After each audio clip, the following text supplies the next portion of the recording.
Assalamualaikum warahmatullahi wabarakatuh. Alhamdulillah wassalatu wassalamu ala Rasulillah wa ala alihi wa sahbihi ajma'in. Bersyukur pada Allah Subhanahu wa taala, salawat dan salam kepada junjungan besar Nabi Muhammad sallallahu alaihi wasallam. Alhamdulillah kita kembali lagi pada hari ini bersama-sama dalam tadabbur setiap muka surat daripada Al-Quran, setiap satu hari satu muka surat insya-Allah. Hari ini kita akan bersama-sama di muka surat yang ke-12 insya-Allah, dan kita akan melihat kepada ayat-ayat daripada surah Al-Baqarah, iaitu daripada ayat 77 sehingga ayat 83 insya-Allah. Ayat yang akan kita baca pada hari ini masih lagi berkisar sekitar tentang orang-orang Yahudi, sebagaimana yang telah kita maklumkan sebelum daripada ni bahawa surah Al-Baqarah ni memang menceritakan tentang orang-orang Yahudi, menceritakan tentang keburukan-keburukan mereka, kejahatan-kejahatan mereka, menceritakan tentang apa yang mereka lakukan terhadap nabi-nabi mereka dan seterusnya. Jadi alhamdulillah itu sinopsis yang akan kita baca pada muka surat kita pada hari ini, iaitu muka surat yang ke-12. Jadi kita akan mulakan sedikit pada hari ini dengan kita membaca sedikit daripada ayat Quran. Moga-moga Allah Subhanahu wa taala akan memberkati majlis kita pada pagi ini. A'udzubillahi minasyaitonirrajim. Bismillahirrahmanirrahim. Awala ya'lamuna anna Allaha ya'lamu ma yusirruna wa ma yu'linun. Sadaqallahul azim. Jadi dalam ayat ini Allah Subhanahu wa taala menyambung apa yang telah kita baca sebelum daripada ni, iaitu bahawa orang Yahudi ni ada dua kelompok. Yang pertama sekali di zaman Madinah ni, iaitu satu kelompoknya yang telah pergi berjumpa dengan Nabi sallallahu alaihi wasallam dan kemudian menyatakan bahawa mereka ini sebenarnya adalah menceritakan bahawa mereka ni beriman. Mereka berkata walaupun mereka sebenarnya adalah munafik, iaitu berpura-pura saja mengatakan mereka ni beriman, tapi dalam masa yang sama mereka telah menceritakan apa yang telah mereka dengar daripada pendeta-pendeta mereka, iaitu sebenarnya dalam kitab Taurat ni ada sebutkan tentang Nabi Muhammad sallallahu alaihi wasallam.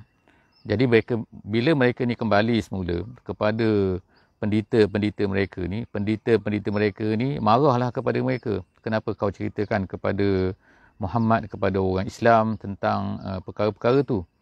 Jadi perkara ni seterusnya Allah Subhanahu wa taala sambung dalam perbincangan kita pada ayat 77 surah Al-Baqarah pada pagi ni, iaitu Allah Taala mengatakan kepada pendeta-pendeta tu, kepada orang-orang yang telah membaca kitab Taurat ni, yang di mana kitab Taurat ini telah menceritakan tentang kisah Nabi Muhammad. Ada cerita tentang Nabi Muhammad sallallahu alaihi wasallam dalam kitab Taurat ni secara sifatnya dan sebagainya. Jadi Allah Subhanahu Wa Taala kemudian memarahi mereka. Allah Taala kata awala ya'lamuna, apakah mereka ini tak tahu? Apakah mereka ini tidak tahu? Jadi istifham ini nama dia ialah istifham, iaitu istifham bukan istifham tanya, bukan tapi istifham di sini nama dia dalam bahasa Arabnya istifham lit taqrir, iaitu bentuknya pertanyaan tapi sebenarnya adalah untuk mengisbatkan. Untuk mengisbatkan maknanya untuk menegaskan bahawa mereka sebenarnya inilah la ya'lamun, iaitu mereka sebenarnya tidak tahu. Tak tahu bahawa annallaha ya'lamu ma yusirrun. Allah Ta'ala ni tahu sebenarnya apa yang mereka rahsiakan, apa yang mereka iklankan, apa yang mereka sembunyikan, apa yang mereka zahirkan. Semuanya adalah Allah Subhanahu Wa Ta'ala tahu. Jadi apa mereka sembunyikan, iaitu mereka sembunyikan tentang sifat Nabi Muhammad sallallahu alaihi wasallam yang telah disebutkan dalam Taurat. Jadi mereka sembunyikan benda tu. Apa yang telah mereka ceritakan, apa-apa yang mereka rasa bahawa benda tu penting untuk mereka, jadi mereka akan ceritakan. Jadi itu adalah ayat yang ke-77. Allah Subhanahu Wa Taala marah kepada mereka. Sebenarnya Allah Taala tahu apa yang mereka sembunyikan tu, apa yang mereka zahirkan, semua Allah Ta'ala tahu. Mereka jangan sangka bahawa Allah Ta'ala tahu yang mereka zahirkan saja. Mereka ingat Allah Subhanahu Wa Taala ni macam manusia. Seterusnya, wa minhum ummiyun. Allah Ta'ala sebut selepas daripada itu ialah wa minhum, daripada orang Yahudi ni. Daripada orang Yahudi ni ada ummiyun. Ummiyun ni artinya ialah orang awam, orang biasa. Layman, orang-orang biasa daripada orang Yahudi ni. Jadi orang Yahudi ni terbagi pada dua. Satunya adalah orang-orang yang pendeta-pendeta yang membaca kitab-kitab, membaca kitab Taurat ni. Dan satu lagi ialah orang-orang biasa yang tak baca kitab Taurat ni. Jadi orang yang tak baca kitab Taurat ni mereka tak tahu. Mereka hanya dengar daripada apa yang diceritakan oleh orang-orang pendeta-pendeta mereka ni yang baca kitab Taurat ni. Jadi orang-orang biasa ni dipanggil ummi. Kenapa dipanggil ummi sebenarnya? Ummi ni kadang-kadang memberi makna bahawa orang yang tak tahu membaca dan tak tahu menulis. Kenapa dipanggil ummi? Ummi ni ialah nisbah, nisbah kepada emak. Kenapa? Kerana mak ni apabila seseorang itu baru lahir daripada perut ibunya, dia ni tak tahu. Dia tak tahu apa-apa, dia tak tahu membaca, menulis ke kan. Sebab itulah dipanggil ummi, iaitu orang-orang yang bersifat dinisbahkan kepada ibu. Sebagaimana kalau kita kata kalau orang Brunei dipanggil Brunawi, kalau orang Malaysia dipanggil orang Malizi, orang Arab dipanggil Arabi. Jadi begitulah juga orang-orang yang tak pandai membaca ni dipanggil ummi. Orang-orang itu adalah orang-orang yang ummi, orang yang nisbahkan kepada ibu. Jadi Nabi sallallahu alaihi wasallam, Allah Subhanahu Wa Taala sebut sini wa minhum ummiyun. Daripada orang-orang Yahudi ni ada yang ummi, yang mana la ya'lamunal kitab. Mereka ni tak tahu kitab. Mereka ni tak faham kitab. Sebab apa? Mereka tak baca kitab ni. Illa amani. Apa yang mereka tahu hanyalah amani. Mereka tak tahu daripada Taurat ni melainkan amani sahaja. Amani ni ada 3 makna. Dari segi bahasa Arabnya, amani, dia sama ada boleh memberi makna angan-angan. Angan-angan, berangan sajalah kan. Mimpi-mimpi saja. Mereka yang tahu dah, mereka maknanya satu benda yang mimpi-mimpi saja. Iaitu satu benda yang mereka angan-angan tapi mereka tak buat. Yang keduanya, amani ni boleh memberi makna ialah akazib, iaitu penipuan-penipuan. Iaitu apa? Mereka tak tahu daripada kitab Taurat ni melainkan apa yang ditipu oleh pendeta-pendeta mereka, iaitu orang-orang besar mereka. Orang besar mereka ditipu cakap macam ni, walaupun perkara tu tak ada dalam kitab Taurat, mereka berkata yes. Mereka ikut je. Itu amani yang kedua.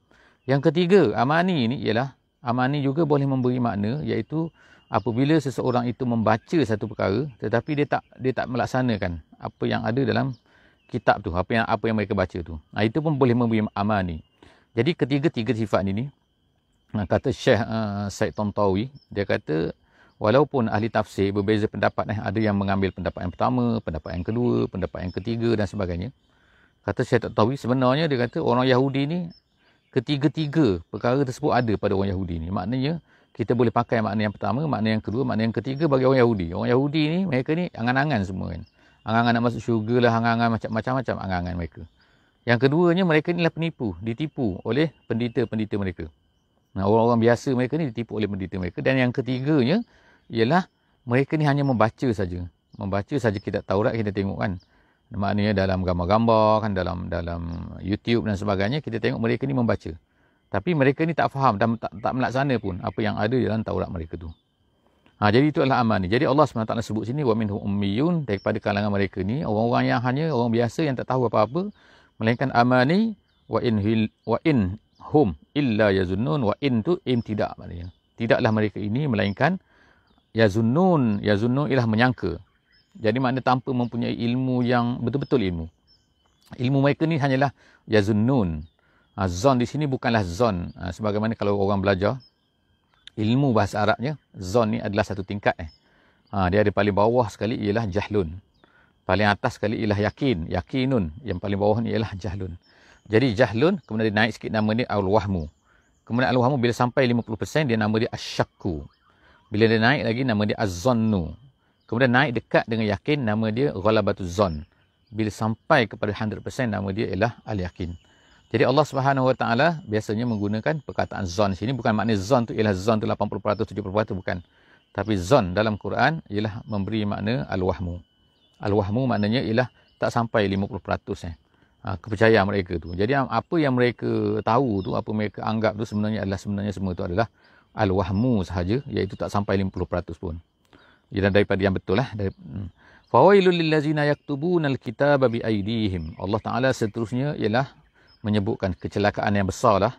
Wailun ni ada beberapa pendapat ulama. Ada yang kata kecelakaan, ada yang kata nama wadi di neraka. Jadi tapi maknanya ialah kecelakaan lah. Celaka lah bagi orang-orang yang menuliskan kitab dengan tangan mereka. Menuliskan kitab sini maksudnya ialah apa? Maksudnya bukanlah mereka tulis, tapi maksudnya ialah apa yang mereka ubah tu. Daripada kitab Taurat yang asalnya macam ni, lalu mereka ubah. Mereka kata ini adalah daripada Allah Subhanahu Wa Taala. Summa yaquluna, dan kemudian mereka berkata, haza min indillah. Mereka kata ini adalah daripada Allah Subhanahu Wa Taala. Maknanya mereka kata ini adalah kitab. Mereka kata ini adalah Taurat. Tapi sebenarnya benda itu adalah mereka ubah dah. Mereka ubah liyashtaru bihi. Liyashtaru ni ialah tujuan dia. Allah Ta'ala sebutkan tujuan. Kenapa mereka buat macam tu? Mereka buat macam tu kerana liyashtaru bihi samanan qalila. Untuk mereka dapatkan dengan usaha mereka tu, apa perbuatan mereka itu, ialah apa tu? Iaitu untuk mendapatkan harga yang sangat sedikit. Samanan qalila. Jadi Allah Ta'ala sebut sini, apa yang mereka buat? Di antaranya ialah mengubah sifat Muhammad, sifat Nabi Muhammad sallallahu alaihi wasallam yang ada dalam Taurat tu, diubah dalam bentuk yang lain. Kemudian antara lagi ialah contohnya ayat rejam, disebutkan oleh tafsir Jalalain. Dia kata ialah ayat rejam telah diubah. Hukum rejam tu telah diubah. Yang ada dalam Taurat lain, lalu mereka ubah jadi lain kan. Jadi itulah di antara tanda-tanda yang mereka telah ubah daripada ni kerana untuk mendapat harga yang sedikit, harga yang murah. Fawailul lahum mimma katabat. Allah SWT sebut fawailul lahum, celakalah bagi mereka apa yang mereka telah tuliskan tu. Dan kemudian wawailul lahum mimma yaksibun. Apa yang tangan mereka buat tu Allah Ta'ala kata celaka. Dan juga begitulah juga Allah Ta'ala kata wailun. Celakalah juga lahum untuk mereka mimma yaksibun, daripada apa yang mereka usahakan. Kenapa kalau orang belajar bahasa Arab ni ada sedikit sini, katabat tu fi'il madhi, makna telah lepas. Tapi yaksibun tu fi'il mudhari' yang akan datang. Kenapa ada yang di situ guna akan datang? Kenapa di situ gunakan fi'il madhi? Fi'il yang dah lepas. Jadi ulama-ulama tafsir kata, ialah kerana dia kata, kerana diambil satu hadis Nabi SAW. Nabi kata, man sanna sunnatan hasanatan. Hadis tu panjang, saya tak baca, tapi maksudnya ialah Nabi SAW kata, sesiapa yang membuat satu perkara yang kemudian diikuti oleh orang lain, kalau perkara tu baik, maka dia akan dapat pahala kebaikan tu. Pahala dia dapat, dan juga pahala orang yang buat kemudian pun dia akan dapat juga. Begitu juga sebaliknya. Kalau seorang buat benda perkara yang buruk, perkara yang jahat, man sanna sunnatan sayyi'atan, siapa buat satu perkara yang buruk, maka dan kemudian dia diikuti oleh orang lain, kemudian selepas daripada itu, maka dia akan mendapat neraka, mendapat dosa. Dosa dia buat dan juga dosa orang-orang yang buat selepas daripada itu. Jadi itulah di sini kan maknanya, apa yang dibuat oleh orang Yahudi itu, kalaulah diikuti oleh orang lain, diikuti oleh pengikut-pengikut mereka dan sebagainya, jadi mereka itu akan mendapat juga dosa. Dosa siapa? Dosa yang orang buat kemudian. Sebab itulah digunakan fi'il mudhari', iaitu maknanya akan datang. Feature maknanya yaksibun. Yang dibuat akan datang pun mereka akan dapat dosa juga. Kemudian Allah SWT sebut dalam ayat yang ke-80, insya-Allah, wa qalu lan tamassanan naru illa ayyaman ma'dudah. Jadi dalam ayat ini apa dikatakan, iaitu orang Yahudi ni berkata lagi. Orang Yahudi ni berkata apa? Mereka berkata, bila disebutkan apa ni, Nabi SAW sebutkan neraka, pasal apa ni mereka akan kena neraka, kalau buat macam ni kena neraka dan sebagainya, maka apa kata mereka? Mereka kata lan tamassanan nar, kami tak kena neraka, dia kata. Kami kalau kena neraka pun sekejap je, ayyaman ma'dudah. Tengok kan, pandai orang-orang Yahudi ni, pandailah mengelak, mengata dan macam-macam lagi kan. Mereka mengatakan bahawa neraka yang akan kena pada kami ni sekejap je. Berapa lama sekejap tu? Ada segolongan mereka mengatakan Allah Ta'ala jadikan dunia ni 7,000 tahun. Setiap 7,000 tahun, setiap 100,000 tahun, 7,000 tahun, setiap 1,000 tahun akan kena neraka satu hari saja, mereka kata. Jadi keseluruhannya berapa? 7 hari je. Ada lagi kalangan mereka yang mengatakan bahawa kami kena neraka ni 40 hari saja. Kenapa 40 hari? Sebab penyembah-penyembah berhala dulu, lembu dulu, di kalangan kami ni hanyalah 40 hari. Jadi sebab itulah kami kena neraka 40 hari saja. Jadi itulah dia kata ayyaman ma'dudah. Dia kata sekejap tu. Sekejap tu maksudnya ialah 40 hari ataupun 7 hari. Jadi Allah Subhanahu Wa Taala mengatakan sini. Wa qalu, Allah Taala meriwayatkan. Mereka kata lan tamassanan nar, kami tak kena neraka melainkan 7 hari saja.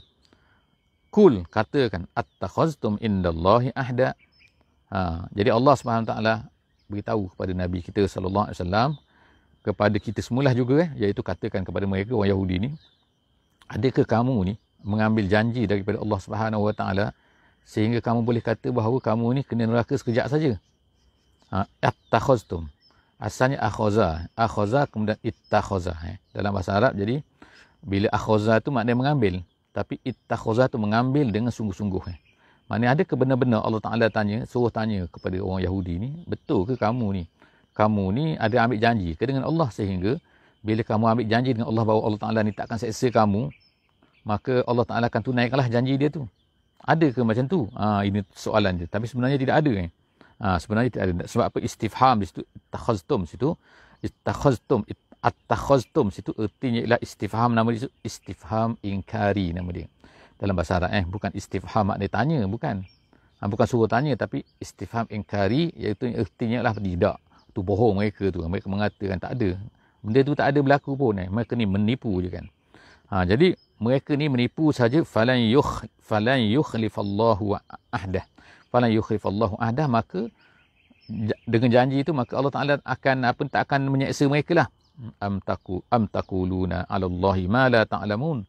Ataupun Allah Taala katakan bahawa mereka ni sebenarnya adalah mengatakan satu perkara yang mereka sebenarnya pun tidak tahu. Ma la ta'lamun, apa yang kamu tak tahu. Kamu cakap bohong je. Bala, seterusnya Allah Subhanahu Wa Taala kata bala. Bala di sinilah untuk menafikan tidak ada. Sebenarnya bohong mereka kata tu. Bala man kasaba sayyi'atan. Siapa yang Allah Taala kata siapa yang melakukan sayyi'ah. Sayyi'ah di sini ialah ulama tafsir kata ialah asyirku. Maksudnya ialah siapa-siapa yang syirik, siapa-siapa yang bukan hanya durhakai maksudnya melakukan dosa kecil-kecil, bukan tapi maksud sayyi'ah di sini siapa yang mengusahakan melakukan syirik kepada Allah Subhanahu Wa Taala, wa ahatat bihi khati'atuhu. Asal maknanya adalah lalu menyelubungilah dia dengan dosanya. Tapi maksud sini menyelubunginya dengan dosanya itu dia tu mati dalam keadaan syirik maksudnya. Jadi maksud ayat ni adalah apa? Bahkan Allah Taala kata sesiapa yang melakukan syirik dan kemudian dia berterusan dalam syiriknya dan kemudian dia mati dalam syiriknya, maka faulaika ashabul nar. Allah Taala kata dia adalah penghuni neraka. Hum fiha khalidun. Jadi mereka kekal dalam neraka. Jadi maknanya sebab ulama-ulama kata macam ni, kenapa memberi makna bahawa sayyi'ah di sini adalah syirik? Kerana Allah Taala sebutkan dalam ayat ni iaitu mereka ini kekal dalam neraka. Sebab orang-orang yang tidak syirik, insya-Allah mereka ahli sunnah wal jamaah, mereka ni tak kekal dalam neraka. Mereka ni insya-Allah walaupun terkena neraka, walaupun lama dan sebagainya, tapi mereka akhirnya akan dikeluarkan jika sekiranya ada iman dalam hati mereka. Tapi kalau ada syirik, setiap amalan kita, ini yang kita takutkan, iaitu kalau ada syirik dalam hati, walaupun amalan tu baik atas dunia ni, walaupun orang nampak baik, walaupun Masya Allah kan menderma banyaknya, habis kebaikan yang sangat-sangat melampau lah, tapi oleh kerana syirik, kalau ada syirik, maka Allah Subhanahu Wa Taala tak akan terima amalan-amalan mereka tu. Bahkan jadi sebagaimana yang disebutkan dalam ayat yang lain, kasarabin biqi'atin yahsabuhu az-zam'anu ma'a, iaitu amalan mereka hanyalah menjadi seperti fata morgana yang dipandang oleh orang-orang yang dahaga, nampak macam air di padang pasir, tapi sebenarnya bila mereka pergi dekat hampir kepada tempat tu, akhirnya mereka tak dapat pun air tu, tak jumpa pun air tu. Seterusnya kita tengok ayat 82 ayat 82, wallazina amanu wa amilus solihat ulaika ashabul jannah hum fiha khalidun. Allah Taala sebutkan tentang orang-orang yang beriman pula. Orang yang beriman ni Allah Taala kata iaitu lawan kepada tadi orang yang syirik tadi, lawannya ialah orang beriman, orang-orang yang beriman dan beramal soleh. Jadi sentiasa Allah Taala sebut ni tentang amal soleh, beriman dan juga beramal soleh, bukannya beriman saja, bukan beriman hanya maknanya yakin saja kemudian tidak beramal, tu tak jadi macam tu. Jadi Allah Taala sebut orang-orang yang beriman dan beramal soleh, ulaika ashabul jannah. Allah Taala kata mereka ni adalah ahli syurga. Dan mereka ni hum fiha khalidun. Sebagaimana yang syirik tadi dalam neraka, kekal dalam neraka, maka orang beriman pun akan kekal dalam syurga insya-Allah, bukan kekal dalam neraka. Wa iz akhazna mitsaqa bani Israil. Kemudian seterusnya ayat yang terakhir pada hari ini, iaitu ayat 83. Jadi dalam ayat 83 ni Allah Subhanahu Taala kata wa iz akhazna mitsaqa bani Israil, dan ingatlah. Dan kita tengok lagi kan bahawa banyak lagi kan ada ayat wa iz ni kan, sangat banyak ayat-ayat yang wa iz ni. Jadi Allah Taala sebut sini lagi kan, dan ingatlah, iaitu di antara nikmat lagi yang diberikan oleh Allah Subhanahu Wa Taala kepada Bani Israel ni. Banyak sangat kepada Bani Israel ni. Jadi Allah Taala minta orang-orang Islam ni, kita semua ni ingat, perhati, cuba faham kan, cuba ambil iktibar kan, bagaimana nikmat banyak. Sama jugalah yang Allah Ta'ala berikan kepada kita orang Islam pada hari ini kan, sangat banyak nikmat-nikmatnya. Jadi sepatutnya kita ingat sama sebagaimana Bani Israel kan. Jadi kalau Allah Ta'ala berikan kepada Bani Israel dengan banyaknya nikmat, maka Allah Ta'ala bertanggungjawab kan. Allah Ta'ala bagi bertanggungjawab kepada mereka untuk memegang amanah. Amanah tu dapat pahala sebenarnya kan. Bukan amanah tu free. Tapi Allah Ta'ala beri lagi nikmat-nikmat yang banyak untuk menyokong Bani Israel ini. Maka begitulah juga kita kan pada hari ini. Kita pada hari ini Allah Ta'ala beri banyak nikmat kepada kita. Dan sepatutnya kita ni adalah bersyukur. Iaitu dengan melaksanakan amanah yang telah diberikan oleh Allah Subhanahu Wa Ta'ala. Bukannya dapat nikmat kemudian kita bersukaria, kita lupa kepada tanggungjawab kita kan. Tanggungjawab kita apa? Iaitu tanggungjawab kita tu ramai lagi orang yang di luar sana kan, yang belum lagi beriman, yang tak kenal Islam, ataupun yang dah Islam tapi tak kenal macam-macam. Fatihah tak boleh baca, semayang pun tak tahu kan, kewajipan Islam tak tahu, dan banyak lagi orang yang dah Islam pun. Apatah lagi orang yang tak Islam lagi. Orang tak Islam lebih ramai daripada orang Islam atas dunia pada hari ini. Jadi maknanya kita ni kena bekerja keras lagi sepatutnya. Jangan kita ni bila dapat nikmat, hanya guna nikmat tu untuk diri kita sendiri saja. Untuk kesenangan kita, untuk makan minum kita, berbuka puasa, contohnya dengan banyaknya lupa kepada orang-orang yang memerlukan kepada pengajaran kan, memerlukan kepada irsyad, memerlukan kepada ditunjukkan mana yang benar, mana yang salah kan. Yang mereka tak dengar tu cerita ke mereka kan. Jadi sebab itulah maknanya Allah SWT ingatkan sini, wa'iz ni maknanya, dan ingatlah wahai kita semua, wahai orang Islam. Ketika Bani Israel pula Allah Subhanahu Wa Taala telah akhazna misaqa Bani Israel. Allah Subhanahu Wa Taala telah ambil janji daripada Bani Israel. Janji daripada Bani Israel itu dengan memberikan dalam Taurat tu, Allah Taala memberikan kepada mereka dan mereka bersetuju untuk terima Taurat tu. Jadi mereka katalah, mereka terima Taurat ni, mereka dapat Taurat ni, mereka tahu dah benar, mereka tahu dah salah. Jadi itulah kata akhazna misaqa Bani Israel dalam Taurat tu. La ta'buduna illallah. Yang pertama sekali, jangan kamu sembah selain daripada Allah Subhanahu Wa Taala. Jangan kamu mengabdikan diri melainkan kepada Allah Subhanahu Wa Taala. Itu yang pertama. Kemudian yang kedua, pesanan Allah Taala dah ambil janji daripada orang Yahudi ni. Itu apa yang keduanya ialah wabil walidaini ihsana. Dan kepada dua ibu bapa hendaklah ihsan. Iaitu berbuat baiklah kan. Berbuat baik kepada, dia ada ihsan, dia ada husna, dia ada hasanan. Ihsan tu maknanya lebih lagi. Berbuat baik yang lebih-lebih lagi ihsan. Kemudian wazil kurba. Waw di situ adalah ulama kata adalah ataf kepada walidain. Jadi walidain berbuat baik kepada ibu bapa dan juga berbuat baik kepada kurba. Kurba tu maknanya kaum kerabat lah kan. Berbuat baik, berbuat ihsan kepada ayah, kepada ibu, dan kepada ibu, kepada ayah, dan kemudian seterusnya bukan mestilah berbuat baik. Janji Bani Israel kepada Allah SWT, dan juga janji kita lah insya-Allah kan, iaitu berbuat baik kepada kaum kerabat. Seterusnya ialah Allah Taala kata wal yatama, dan kemudian berbuat baik kepada anak yatim, wal masakin, dan juga orang-orang miskin. Jadi banyak sini kan, la ta'budu nombor satu, la ta'buduna illallah nombor satu. Yang keduanya adalah ihsan kepada walidain, kemudian ihsan kepada zil qurba, kemudian ihsan kepada al yatama, dan kemudian ihsan kepada wal masakin. Kemudian itu habis empat jenis kategori manusia kan yang Allah Taala sebut yang mestilah ihsan. Kemudian seterusnya Allah Taala kata waqulu linnas husna, dan hendaklah kamu kemudian seterusnya berkata kepada manusia dengan kebaikan. Jadi apa maksudkan sini berkata dengan ini adalah satu ayat Allah Subhanahu Wa Taala, setengah ulama kata ialah bahawa menunjukkan hebatnya kan suruhan Allah Subhanahu Wa Taala, sehingga kita ni mestilah berkata baik kepada manusia, bukan berkata baik kepada orang yang beriman saja. Allah Subhanahu Wa Taala tak berkata sini waqulu lil mu'minin, bukan tapi Allah Taala kata waqulu linnas, maknanya kepada seluruh manusia. As long as dia ni manusia, maka kita hendaklah bercakap baik dengan mereka.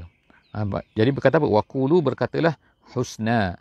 Apa yang dikatakan husna sini? Kebaikan. Apa maksud kebaikan sini? Berkata baik bukan secara umumnya macam tu, tapi ulama-ulama tafsir kata maksud husna di sini ialah amar ma'ruf nahi munkar. Iaitu berkata baik, iaitu untuk menegur mereka. Jadi artinya memberikan teguran, itulah makna kata-kata baik. Jadi kalau kita tak menegur orang buat kejahatan, maka itu tak dikatakan kata-kata baik. Kalau kita tak menyuruh kepada kebaikan, itu bukan maknanya kita ni berkata baik. Berkata baik bukan pun sekadar kita ni bercakap, sekadar itu satu perkara.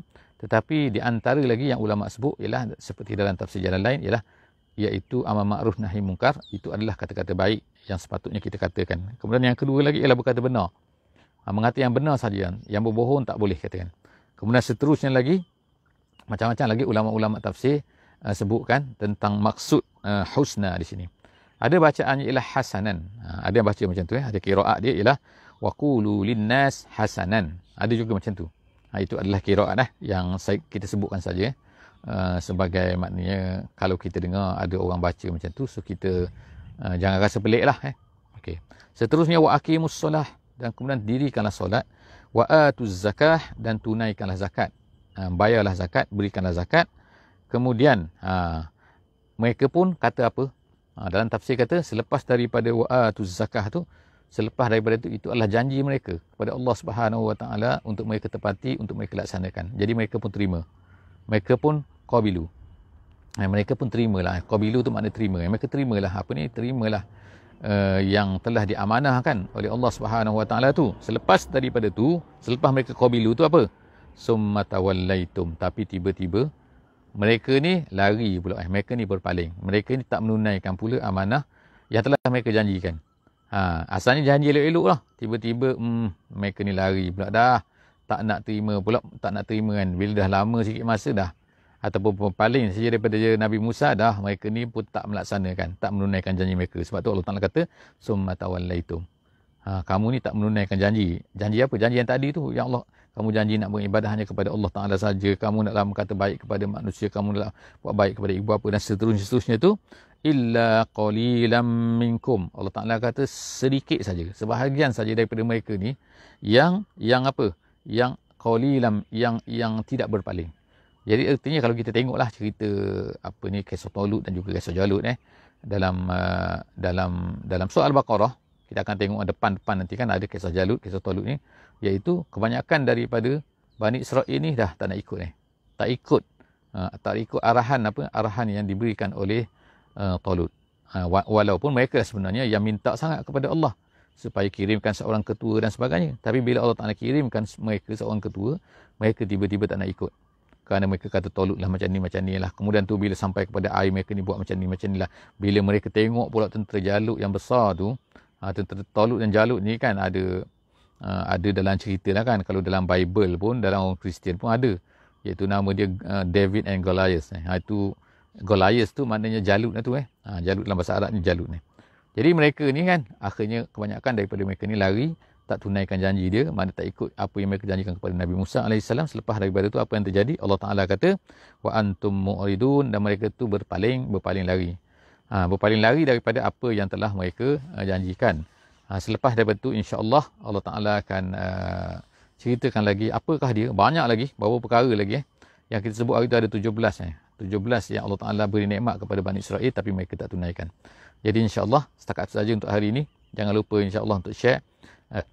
Kita habis hari ini muka surat yang ke-12 dan kita akan sambung lagi insya-Allah akan datang di muka surat iaitu pada hari Isnin insya-Allah. Hari Isnin bukan esok Hari Isnin kita akan sambung pada muka surat yang ke-13 daripada surah Al-Baqarah insya-Allah, sambungan ayat yang ke-84 insya-Allah. Setakat itu saja aku qouli hadza wa astaghfirullahal azim li wa lakum. Jangan lupa untuk share, untuk subscribe insya-Allah, untuk follow Facebook kita insya-Allah kan. Untuk setiap hari kita akan dapat. So kepada semua sahabat-sahabat boleh lihat siapa yang nak tengok apa ni tadabbur kita ni, kita dah ada lebih kurang lebih daripada 300 video tadabbur. Bolehlah insya-Allah kan sahabat-sahabat semua tengok daripada muka surat 387 sampai habis mashaf, dan kemudian kita telah sambung kembali daripada muka surat 1 hingga hari ini muka surat yang ke-12. Setakat itu saja insya-Allah. Wallahu a'lam bissawab. Apa yang baik itu daripada Allah Subhanahu Wa Taala, apa yang kurang itu daripada saya sendiri. Wabillahi taufiq wal hidayah. Wassalamualaikum warahmatullahi wabarakatuh.